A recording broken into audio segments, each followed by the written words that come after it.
มาเข้าใจขนาดนั้นพวกนี้เนาะ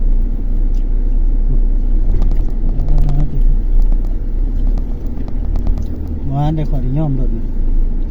ใน5,000 บาทยังบ่กะขี่ละ จ้างก่อนนะ1,000ครับอันนี้บอลมาขึ้น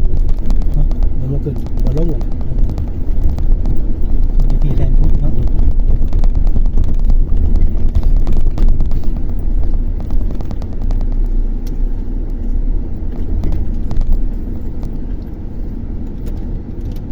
บอลนั้นพวกแซงกันกัน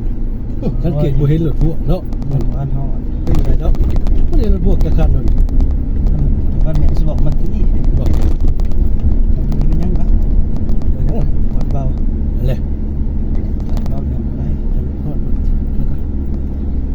ขยะบอกคนทาง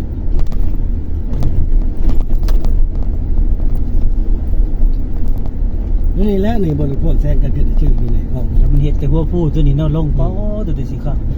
สูงลายกระเซียวเลย โอ้อันนั้นยังเสียวแห้งนะหานขึ้นแล้วค่อยบ่หานแท้ๆก็สิว่าซั่นมันเห็ดเดียวๆอยู่ดิขี่ยนต์กันยังใครแน่เฮาได้นั่งมันแบบปิดไว้เบิดคือขี่รถมีแต่แนมลงไปมันอันซื่อ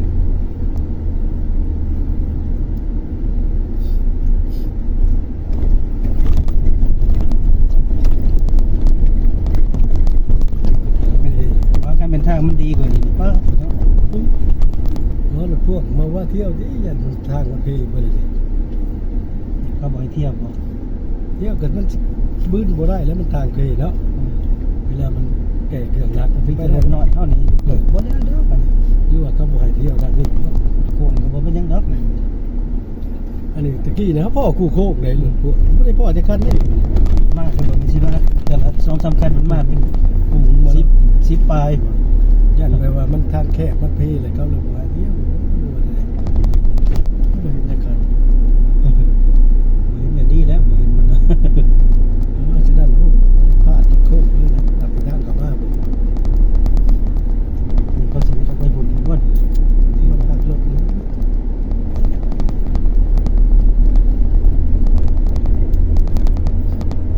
กับกดบ่มีสื่อ นะ มีแต่กดกับกดหาทางสื่อบ่มี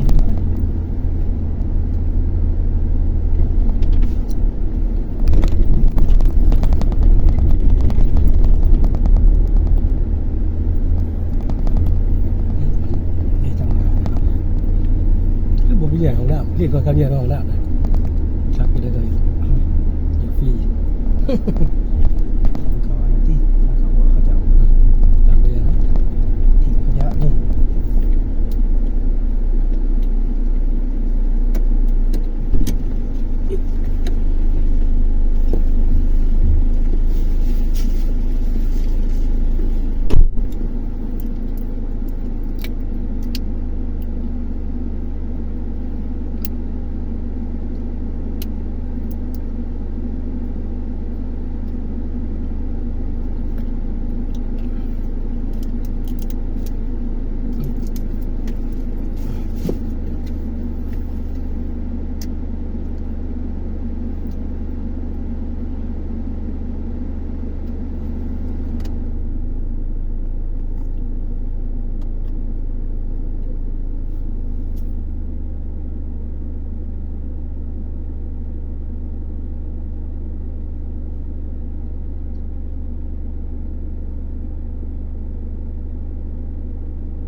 คันบ่กินเมียงเบิดมันมาหมกเดือนะพอดีคักตัว กินกระเมียงนะ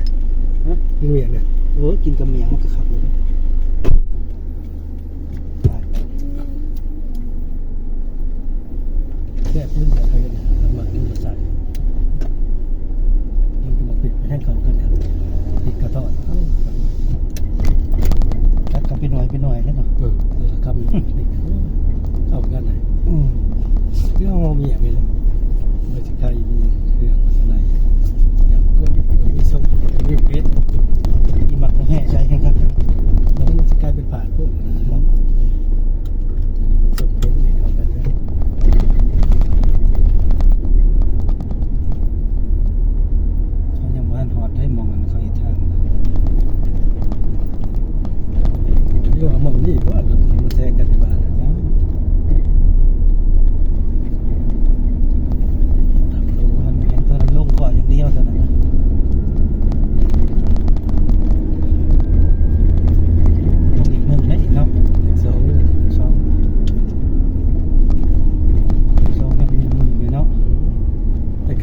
เชียงใหม่น่ะรถการเฉลิมรถตู้ลงเกียร์หนึ่งเสียงป๊อดจนหูจะดับ ฮอนเป็นฮอนนั่น โอ้ เนาะ โหโอ้โหขนาดเกียร์หนึ่งลงเนี่ยเนาะ มันมองนี่บ่ คนสีไปคนเลย ทางเมน มันลงแล้วเพราะวันมันขึ้นไหนได้แน่มันลงตรงนี้ลงเกียร์หนึ่งมันจะโอ้โห ตัวเนาะลงเกียร์หนึ่งพอแห้งแล้วเนาะเกียร์สองผมบ่ได้อีก ดอยจังเลยดอยถนน ดอยถนนบ่เอาไปโดยสุเทพเอาไป จะไปแม่แจ่มมันต้องผ่านดอยถนนไม่หนีบ่ที่มันต้องคุมนะโอ้เห็นรถพวกเครื่องใช้กระบะกระมาดิเป็นจักรคันก็ไม่ได้ว่าทางหรือว่า ทาง โค้ ที่ ง มุน หมุนมัน อินตัวนี้ครับนี่เนาะโอ้งามแหลมจิ๊บเลยก็เป็นคุมมีดเลย ปันนั่นรถพวกว่ายาวมันเล่นจะไปขึ้นเมืองโนโอ้ย ตกคลองเซยได้ตีหลัง ตกอะไรมีเลยกัน คนเรียรอ โอ้ยเลยมันรถพวกมันบ่แม่นสัตว์มันจะขึ้นบ่ได้สมควรอย่างนั้น ทดสอบ ลงภูพามาโค้งเป็นโค้งเลยเพราะเขามาสิก่อนเขาตื่นเต้นย่านไปเบิดรถใจกระสั่นหรือไปนอนบ่หลับ อันนี้ธรรมดาเลยเด้ มาทำอิดเนาะ ย่านรถพวกลายเนี่ยก็พอแล้วย่านมันโค้งก็พอแล้วย่านมันลงภูขึ้นภูก็พอแล้ว มันเคยคิดเคยดี เป็นยังเป็นย่านแล้วเป็นย่านมันหัวมันนอนบ่หลับตีไปตาข้างเลาะอีแหน่เนี่ย รถโบราณแค่นี้เว้ย มีรถใหญ่จะได้ยังไงนี่แต่รถส่วนตัวธรรมดาเนี่ยมาอยู่เด้อ สำคัญอีกทีเลย ในทันจุนัดเพื่อนมาล้มขี้ยังไงน่าจะเห็นเลย มองนี่แหละมันแจ้งกันขึ้นนี่พอดีเขาเลี้ยวไปอยู่นี่มองนี่บ่แม่นมีแต่ลบกับลบ มีหลักฐานไหม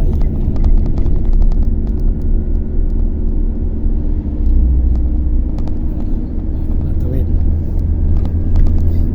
ลงอีก2เนาะ3บ่ไหวไว้ รวมสามไว้คนแล้วสามเลขสี่เลขขาวเลยครับแล้วเลขสองเลขนี้เขาจะกินเลขของยักษ์กับพิซซ่าเขา ตัวเนาะเดี๋ยวเบรกมัน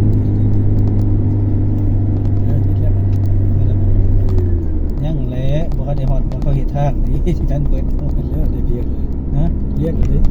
นี่มันเขาเฮ็ดทาง ค่ายทหารเดียวว่ากันเลยนี่แหละเราขึ้นมาพูดทวิตเนี่ยขึ้นค่ายทหารอันนี้แหละแต่มันจะมีอีกพูดด้วยนึงบาทดิอันนี้มันสูงขึ้นกันได้แหละโดยนั่นก็ได้ ตัวมองเขาเฮ็ดทางน่ะมันอยู่ก่อนบ่อน โอ้พูดไปทางกันทางหน้าหมด ข้างหน้าบ่ นี่พูดอีกหน่วยหนึง หน่วยที่3ตัวนี้เนาะหน่วยที่2ต้องขึ้นหน่วยทำอิฐต้องขึ้นทำอิฐนะมีหน่วยหนึงอีกเขาขึ้นทำอิฐตัวนี้หน่วยที่2มันเฮ็ดไปตัวหน้าเนี่ยมันหน่วยที่3เนาะวิทย์บ้าน แล้วนั่นแหละเขาเห็นทางน่ะ วิทย์บ้านนาไฮเฮาเบิ่งอยู่พุ่นเฮาเห็นได้บัดอันนี้ เห็นนั่นแหละ เฮา เป็ เบิ่ น ง ตรงหน้าผมเห็นมัน เห็นตรงหน้าทางพุ่น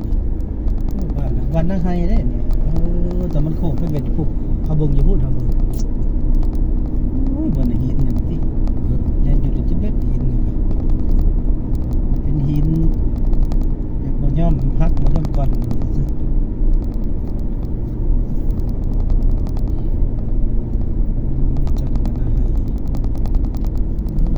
ออกไปเสียดันเข้าเวียดนามได้เสียนี่เนาะ จังเล็กผมเคยไป มีเขาบอกเขาเวียดนามตัวนี้เขาว่า เอากับเวียดนามกับไปทำกันเลยรักษาเอาผมเลย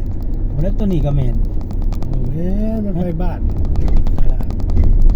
รักษาเอาพี่เอาไปทางหน้าพี่ ทางนี้ก็แม่นทางนี้ก็แม่นกันไปยังทางนี้ก็แม่น บริเวณรถพ่วงจอดจากการตะกี้มันจอดเต็มรถพ่วงกันไปเลยแสดงว่าเขาผู้ให้มันแหลกมันทางพี่สงสัยเนาะถ้ารถพ่วงจอดนี่เต็มเลย เบิดแล้วสินค้ายังบ่มีสินค้าเลย บอกเบิด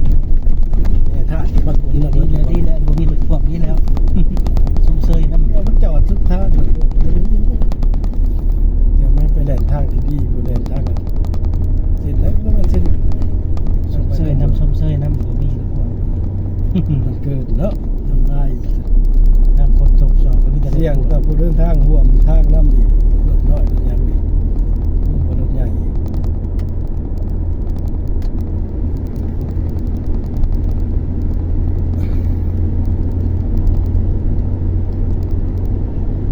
พูดหน่อยนั่นอีกบ่ พูดนั่นเลยทาง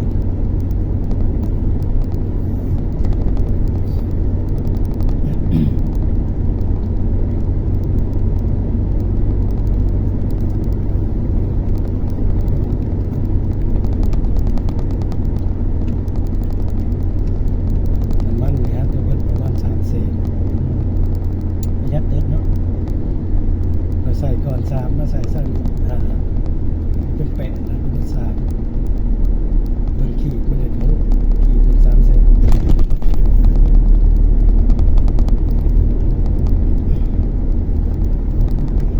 มึงพูดจะไม่เฮงครับอ๋อรถไมคโครขึ้นเลยขึ้นไปเอาหินเห็นบ่ผมเชิงไมคโครโอ้โหนี่ละสิทำลายพูดตัวไหนไปจัง ปกติเอาลงนะมันเนาะ นี่ ใส่ลง เขาเอาหินผมมันขึ้นหัวผู้ผมได้รถไมคโครพุ่นเก่งว่ะขอบคุณได้เชิง คนเก่งเก่งอยู่แล้วคน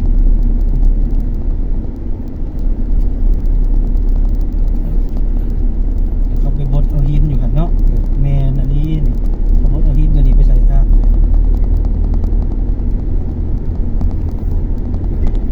โอ้ดิคนไงคนผู้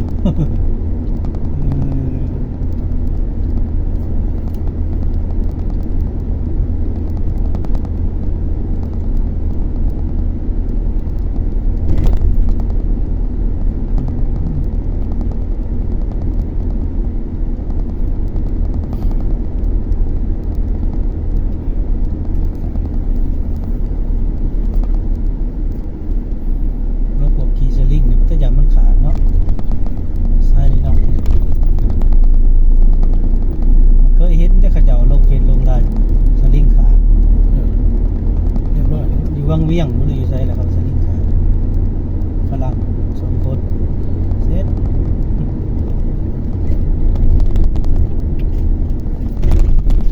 อยู่ใส่สลิงขาด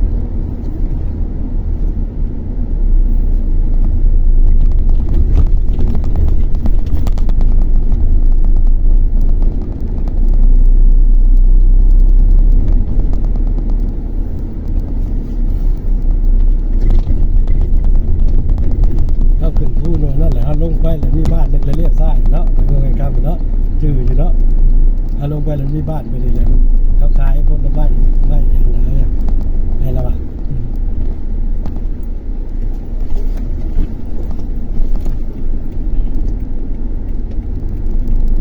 เหลี่ยวมาเหลี่ยวจะเจาะแบบนี้ได้ผมเหลี่ยว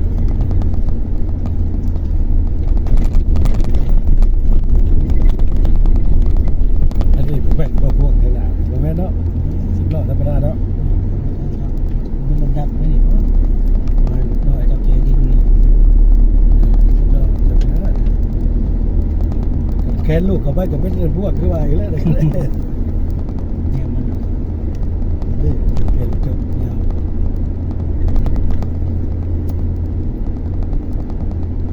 ตัวนี้เมืองยังก่อน คุณครับ ครับ คุณคำเกิดประมาณนี้ โอ้โห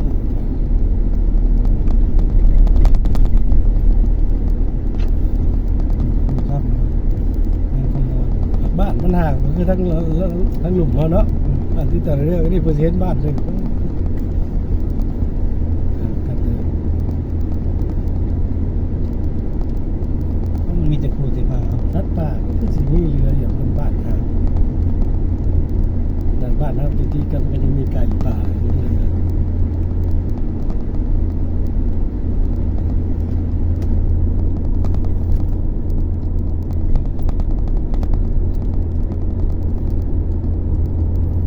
มาเมื่อไหร่หอดแท้นี่นะมืดแล้ว ไก่ตา ไต่ตาลงแล้วเนี่ยนี่ก็ยังไต่ตาลง ขายใหญ่จนเรานอนขายดีโพด แต่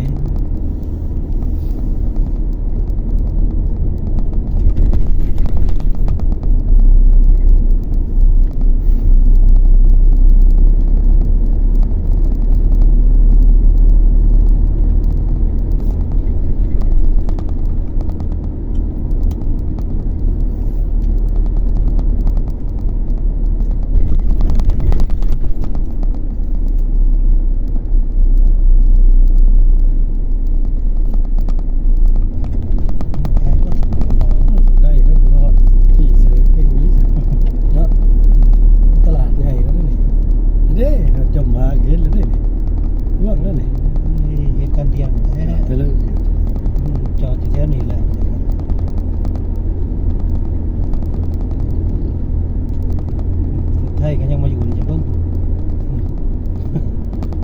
มาเที่ยวอะไรเนาะมาถ่ายคลิป ยังยังกะเซยมาเนาะ เอาหนูกล้าไปแล้วเนาะตัวเองลุยไปกับว่าอู้ไปบ้าน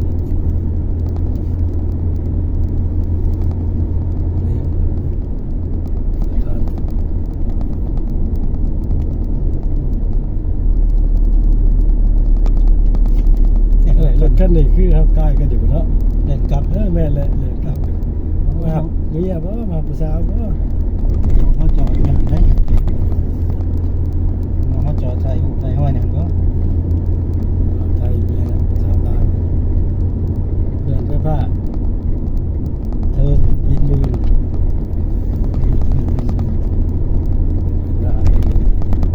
ได้ปีด้วยกันไฟฟ้าห้อยเนาะ เคยเห็นตึกธรรมศาสตร์สุดยอด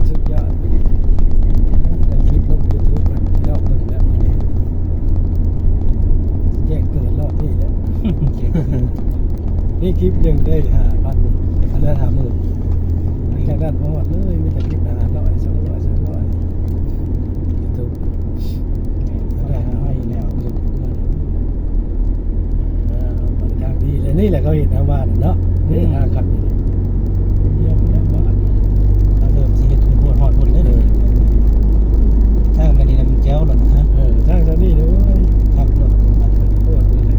ถือว่ามันสำเร็จสมบูรณ์เลยทางนี้เนาะบัดนี้เนาะยังแต่ขาหันไปหันสมบูรณ์แล้วมันทาสีเรียบร้อยแล้วที่บัด อามาแต่นั้นมันยังมากัน สีกันเยือนเด้บัดนี้ เกียร์4ได้เสือตอนนั้นว่าแต่พี่เกียร์3ยังแบบ กันเยือนจนตัวนี้มาพอดีเนาะ จะเอ๋เราได้ป่ะเสียเอ้ยเฮาเสียเอ้ยบ่ได้แล้ว ใช่ไหมเรียนหลังนี่ก็เห็นเส้นทึบก็บ่อยเซงเขาแต่ว่ากระเซ้งแรกมันก็ได้อยู่แล้วนะ บ้านตัวเองนั่นแหละ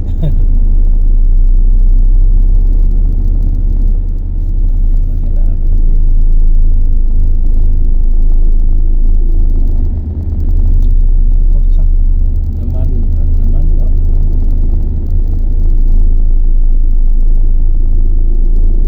มองนี่แล้วครับเอามาช่วงเขาเห็นนี่เขาเริ่มเฮ็ดตะเกียบดีแล้วครับ เวลาขี่รถจักรก้อนกุ้มเลย เดี๋ยวคิด เฮ็ดคักกะลิเนาะมาตรฐาน ตัว เอ้ยบ่พวกจอดถ่าย มองส้มวิวมองจอดรถจอดล่างพักรถครั้งนี้แหละนี่อันนี้เนี่ยมันก็เจ้าเลยเนาะ อันนี้เขาก็สิเฮ็ดจุดชมวิวอยู่แล้วอยู่นี่แต่พวกนี้นี่ต้องเห็นนี่ในกันได้บัด สนุกออกรูป3คะแนนจวด แต่ว่ายังบ่ทันสมบูรณ์แบบทั้งขางเนาะทั้งขางมันยังสิเฮ็ดแนวกันมา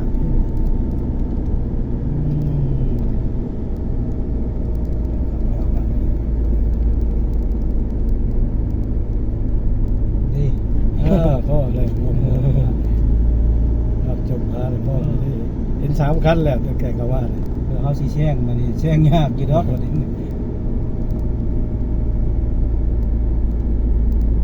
เห็น3คันแล้วก็มา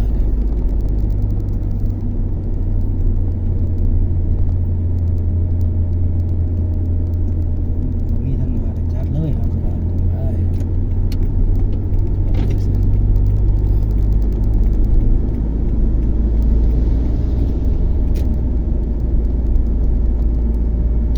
ตัวเธอนี่งามเนาะแถวนี้เนาะ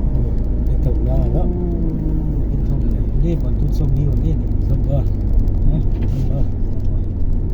มือส้มนี่บ้านคน เอ้ยบ้านจะไปไหนเนาะ โอ้ครับ แต่บ้านแต่คือสิขักแล้วว่ามีน้องใหญ่เลยม่วนนั่นน่ะ กลาง เนาะ บ้าน ม่วนได้มันเพียงพร้อมกันแล้วก็มีผู้พร้อมเนาะมีทั้งดงเพียงมีทั้งครูโอ้ยแจ๋วเลยที่บ้านที่แบบโตในนี่เลยนะขึ้นคู่ขึ้นมาเที่ยวถ้าตรงหน้าก็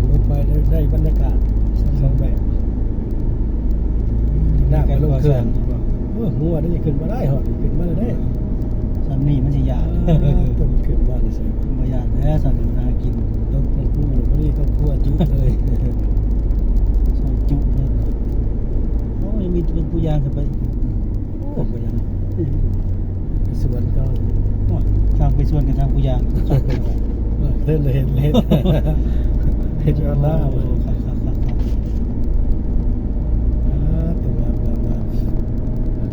หมู่บ้านตัวนี้เป็นตะมวนว่ะแนมลงไปนี่ข้ามานี่จะถ่ายรูปเด้ แต่มาแต่เช้าเขาจะเห็นหมอกงามเลย น่าจะ เห็นดอกบานเห็นแต่หมอกก็ได้เลยเห็นมาสนุก มาหาหมู่สาวคันใดแบบนี้ที่สุดเลยเด็กอุ้ยเนาะ เลยแล้วเคยเห็นเลยมันคู่ไปเลยเคยเห็นตอนบาน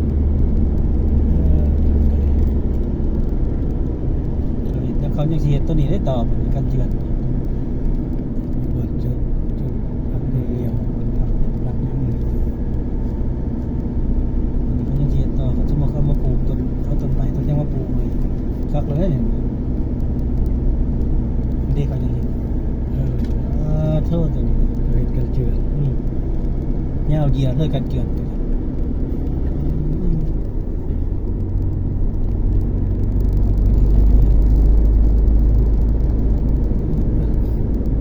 ศาสตร์กันลักล้านอะไร สิมีบ้านคนอะไรแถวนี้ ทางคดีมาเดียว สิตั้งร้านขายของขายเครื่องมีแล้วแถวนี้นี่จะเบิ่งรถต่อไปเป็นบ่อนชมวิวได้เนาะขายเครื่องแหล่งท่องเที่ยว นับต้นทาง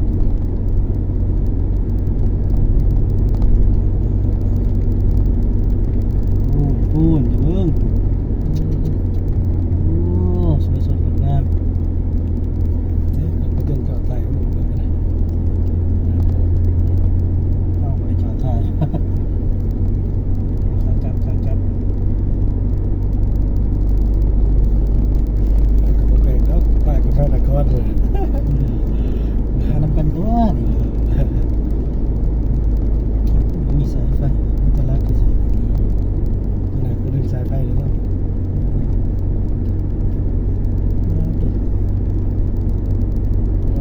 เกี่ยวสิ่งเดียวตอน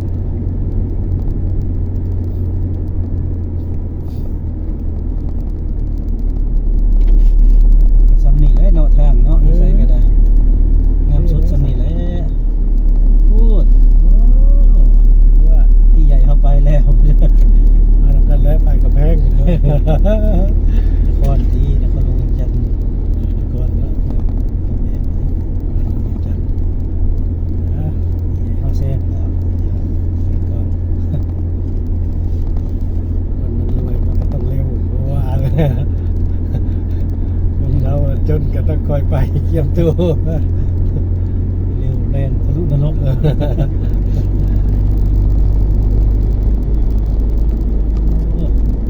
ลงไปสะพานที่เจ้าอยู่บ้านแท้ดีบ่ม่วนบ่ที่เจ้าขึ้นภูขึ้นป่าแท้ดีกูมือ บ่ใส่กันนอกกินจับไม่เด้อลงเป่าหนามึนเลยนะใส่กันนอกบ่ได้เด้ขนาดทางไกลไปแท้ๆเลยโอ้เห็นบ่เขาเห็นเนาะครับโอ้ยเลย ผู้พามาโอ้อะไรแม่นผู้เรียนกันบ่เนาะ บิดเนี่ยผู้มามันตัว ดู นี้ ยังสบาย ยักษ์ดี เนาะ ผู้ไปดึงดิ ผู้ยังทางข้ามขนาดงานดีทางขับโอเคเลยทางมาตรฐาน เดี๋ยวล่ะจ้ะยังหาสิบเก้าลักก่อน เอาใจ ลักเช้า เนี่ยก็จะได้ว่าลงไปในกระห้อทั้งเวรลักษณะเอา40 ลักแต่ละเช้ามาทั้งเวรเพียงทอง ทำแล้วสิไกลยัง ลงไปในกระห้อทั้งเวร ทางแหวนไปกับไกลเดิมไม่ทางแหวน ประมาณ20 ปลายเนี่ย ไปเจออันทางเปียวโลกอะไรนะครับทางเปียวไปทางโขกกันนี่ ทางขับไป การได้เห็ดใหม่แล้วมันเนี่ยนี่เลยเนาะ มาตรฐานขับเดี๋ยวเลย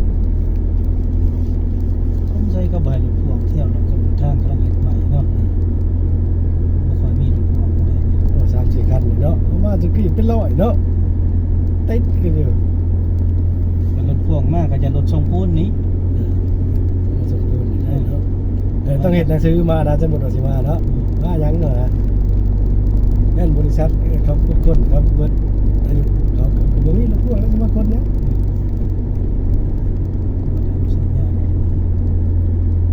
การสัมปทานคนเรา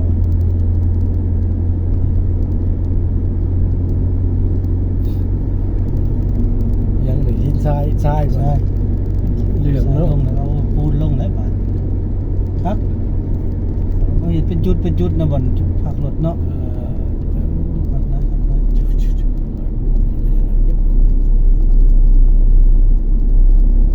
ก็มีคนนั่งกระบะดูเอามาเนี่ยบริเวณเดียวมันขดจัดทุบศอกเลยเนี่ยเชี่ยวข ครับ นาด มันทางมันดีนะนี่เนาะ บริเวณน้อยในคนทางนะมา มันได้เงินทองนะมันได้เงินทอง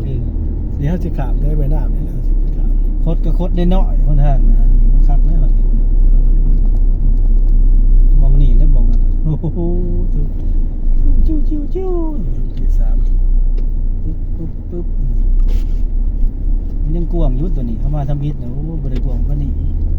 หลีกกันก็บริวิทย์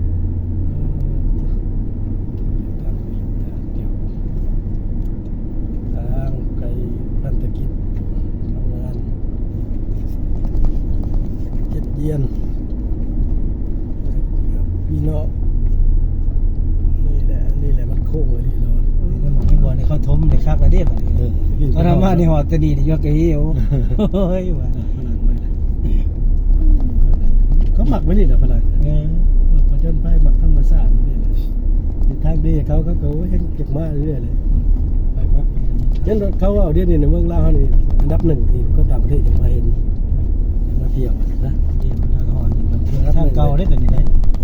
ทางเก่าได้ทางใหม่ยังบ่เนี่ยทางเก่าก็ยังโอเคอยู่นี่ ก็ดีอยู่สุดแล้ว เห็นบอลได้มันคุ้มได้ขยับก็ทมลงมันกว้างๆเขานี่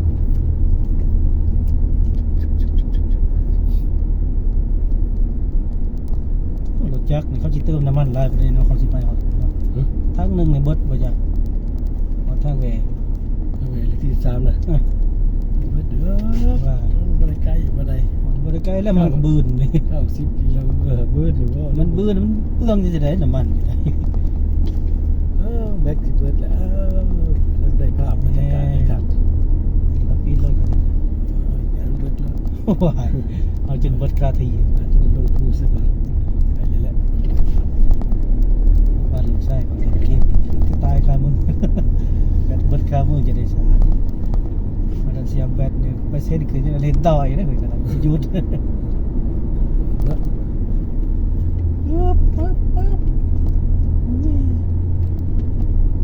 เจอฉากเจอฉากคือพิการเนี่ยปุ้ยเจ้าดับสั่นควันหายไป มันโปรซะแล้ว สลูซูกูกันในแบบนี้แล้วได้เจ้า เดี๋ยวก็บื้นคือว่ากันปล่อยลงมันจะรู้ใส่กันเลย แบบบอดศอกกันนะวิดกันมันเคืองศอก ใหญ่คือสิมีเนาะในภูสูงนี่เนาะอ่างไปเนาะว่าแหละนับมาแหละมาหมานใหญ่จะได้กับพยะคนกินได้เบิด อันนี้เพราะว่าเขาตากใหม่นั่นนี่เนาะ ก็เลยได้ลงเปลือกสมควรอยู่นี่ตอนนั้น ลงอย่างเดียว มันขึ้นเยอะๆเลยมันขึ้นง่ายก็ลงเล่นขึ้นเยอะๆเลยลงก็จะปล่อยแห้งแล้วไว้พวก จะเล็กสองเลยลง เด็กสามนั่นนี่ สามพ่อจะบ่อยากอืดมาได้เนาะเล็กสองเราอืดเลยเสียงมันดัง ครับมีจะจิ้งไรก็พอได้ปล่อยไอ้สุมาแต่พวกแถวเชียงใหม่ นี่เห็นบอกนี่ไข่เลี้ยวบาท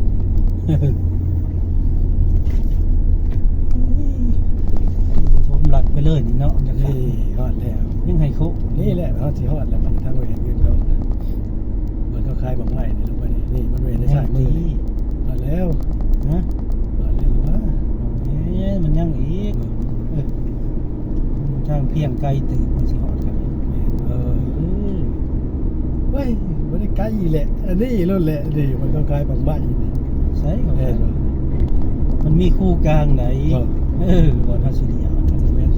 มันวิทย์ตัวนี้ไปอีกเด้ มันแกล้งมิดแม่นบ่ บ่แม่น แม่นเนาะ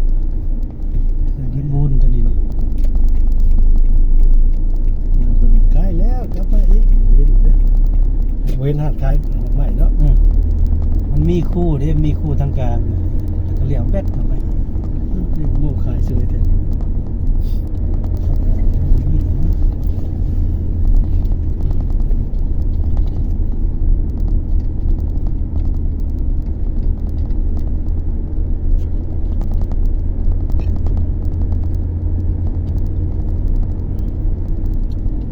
มั่นใจบ่แม่นที่นี่เนาะ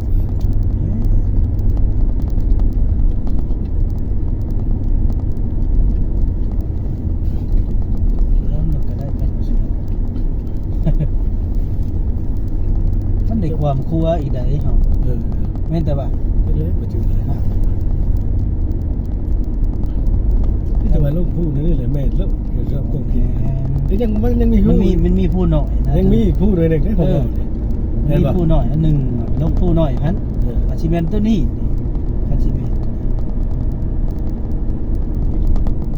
นี่แหละพวกจอดนั่นแหละอันตรายกันเลย เรื่องจอดมันก็แท้ ต้องไปเลนเนาะ ครับไป ขึ้นมาอะไร สร้างก็เห็นไป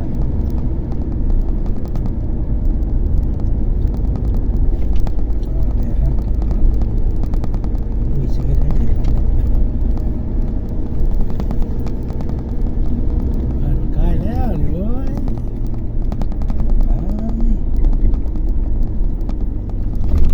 คู่กลางตัวนั้นมันก็ยังคือเก่าแล้วของเขาเห็นไปมีคู่ความทางกลาง